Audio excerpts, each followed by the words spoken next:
what she said. So we talked about this prior to, and she wasn't supposed to go the full 15 minutes, but we'll try this. Hold on a minute. Let me get through this. No, I am super happy to be here today. Kim Cummings. I am with BNSF Railway, and very honored to be able to speak to you about my experiences with MCA. Just a little bit about my background. So I was born and raised in Korea, South Korea, for those that don't know the difference. South Korea.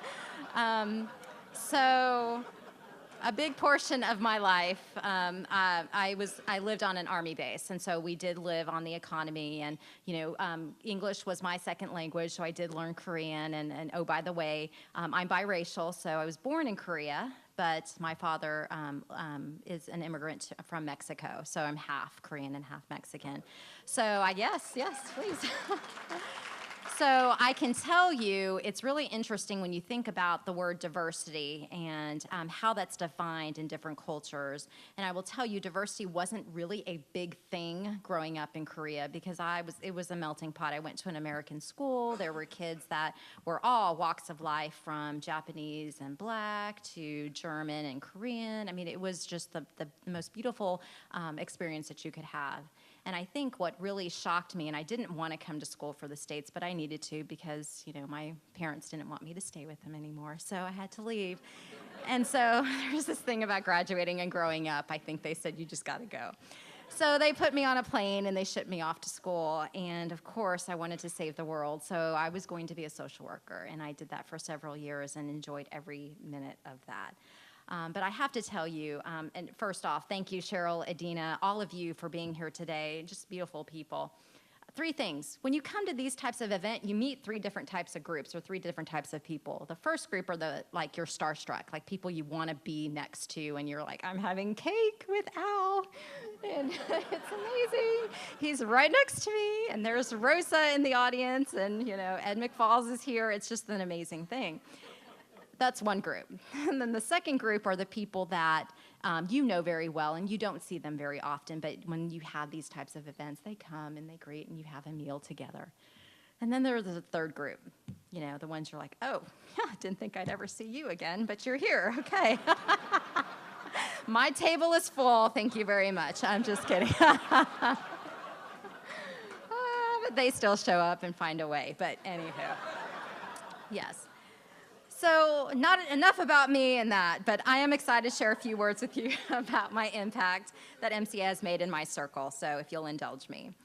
So I understand that there are questions that will never have answers, and I know that there will be answers we will never understand, and that there are varied levels of truth and varied levels of disagreement. I mean, all you have to do is watch WFA TV today and look what's going on in politics. And after all, I'm in HR, if you haven't read my bio, so I love talking about all things HR and how to bring the human back into diversity and inclusion. So it's pretty, for me, very easy to talk about this idea of diversity and inclusion. I understand that we see the world differently because we're all different, quite frankly, but if you pause for a second and look to your left and look to your right, that's look to your left, look to your right, yeah, okay. That we're all very unique, very beautiful, and in a very wonderful way have a lot to share with each other and the way that we see the world. There really isn't a wrong or right way to describe it. It is what it is. We play many roles in life that in essence create more questions. But what we do know is that regardless of how you prioritize your roles, they're all important. Right? So I can ask you right now, how many of you are married? Okay, lots of you. Is that an important job? Y'all better all say yes. You're going home alone. I'm just saying. Yes. So we prioritize them different. But how you decide to find the answers is really up to you. So let me share with you how MCA has impacted me. At each of your tables, if you didn't know, is an MCA brochure that describes all of the activities and programs. You might have also seen some of the testimonials.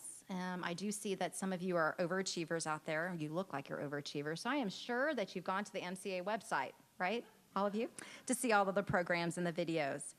But tonight there really isn't enough time to go into all of that detail. So I'm just going to describe one of the programs that has meant a ton to me, and that's Table Talks.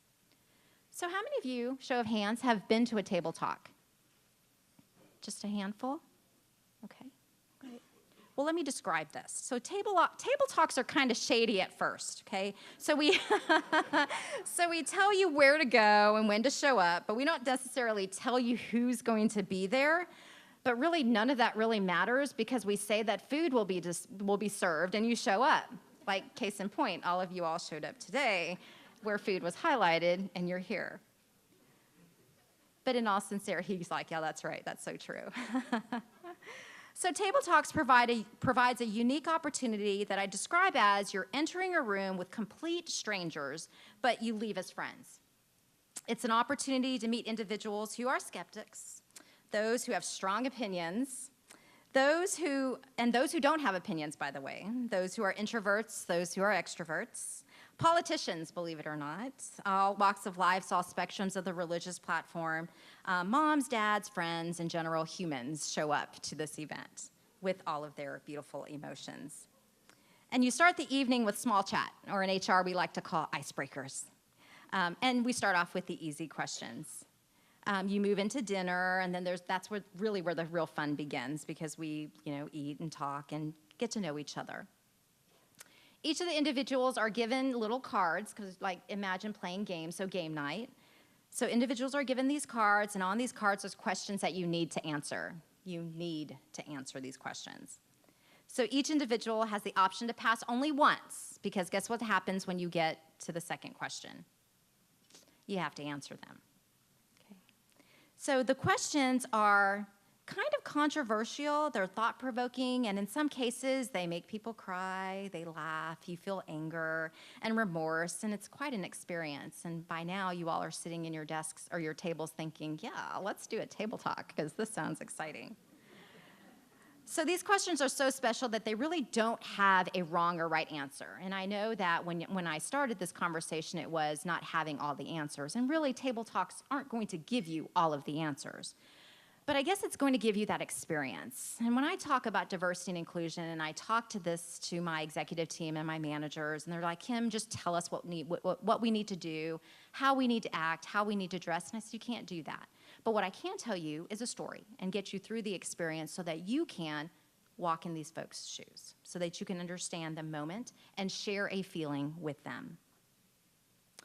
Why you think, and have you ever been anywhere where people have been just point blank to you, pretty honest, have come up to you and said, why are you wearing that, right? Why are you here?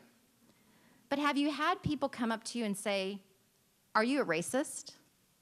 And have you ever discriminated against someone? Or why are you discriminating against me? Or do you see color? Or what are you? Because I can tell you, everywhere I go, people ask me what I am. And it's a very uncomfortable conversation. Okay, especially when I'm with friends that I assume are my friends, and we go to different places to have dinner or what have you, and they look at me and say, hey, can you read this menu?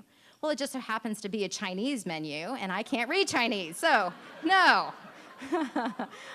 I could say some choice words, but like I said, I'm in HR, so we're not going to go there tonight or this evening. But sometimes you feel like you have to justify or explain your ethnicity, your race, and those are just uncomfortable things. But Table Talk gives you this opportunity to really bond over these questions, to really help people understand the story and the journey that you've been on. And it's a very safe place to do that. It's a discussion. It's allowing other people to have a perspective. And if you're a talker, it's very uncomfortable because you have to stop talking so that you can listen. Right? You have to actively listen to these individuals.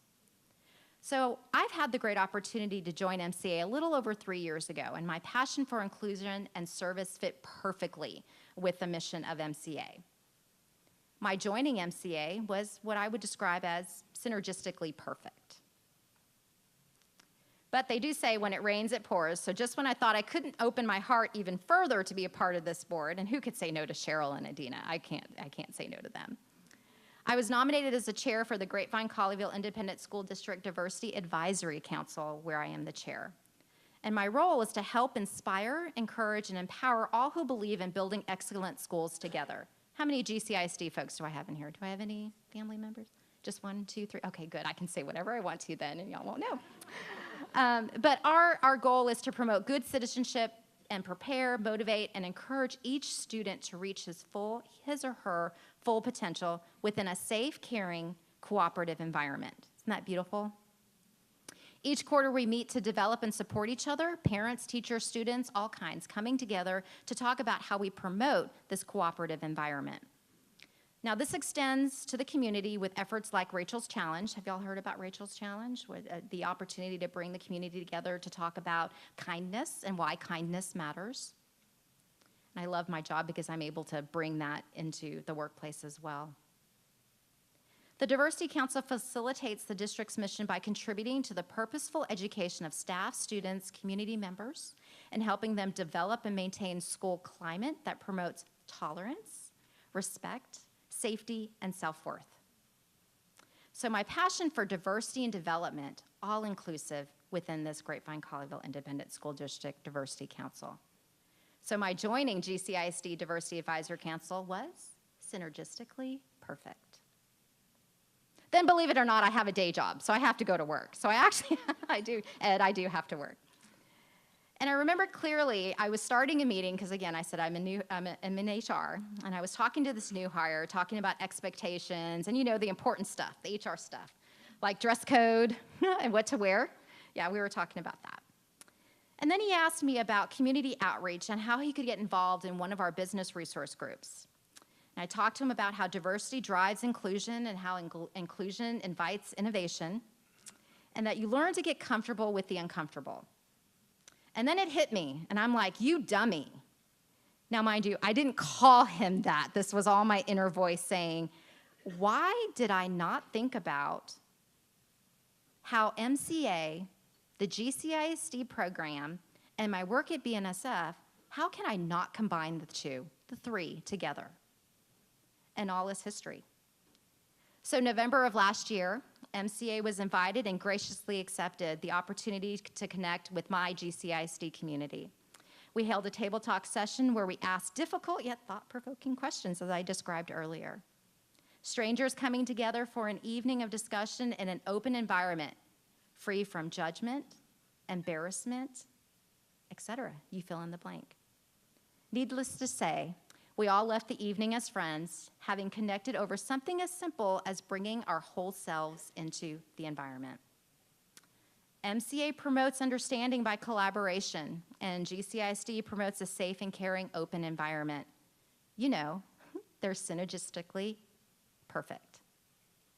So I started my speech with questions with no answers, and I'm gonna leave today with no answers to your questions.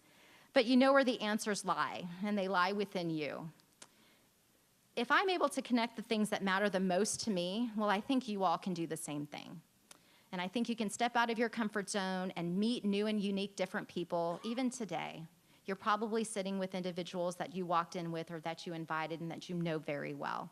So I challenge each of you to make 1, 2, 3 friends and invite them into your world to help explain to them your story, because I think a little bit of that helps drive diversity and inclusion even forward in the environment that we're in today.